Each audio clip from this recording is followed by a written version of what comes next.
రుతుపవనాలు ప్రారంభమైనప్పటి నుండి గత 4 వారాల్లో నేపాల్లో వర్ష బీభత్సానికి కనీసం 62 మంది మరణించారు.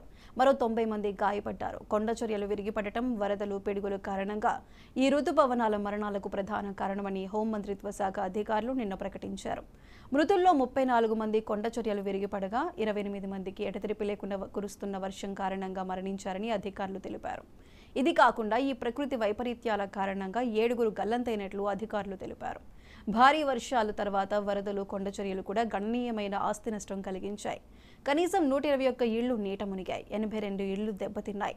రుతుపవనాలు, వరదలు, కొండచర్యలు విరిగిపడటం, వరదల వల్ల ప్రభావితమైన ప్రజలు భద్రతకు ప్రాధాన్యత ఇవ్వాలని నేపాల్ ప్రధాని పుష్పకమల్ దహల్ ప్రచండ అన్ని రాష్ట్ర ఏజెన్సీలను ఆదేశించారు.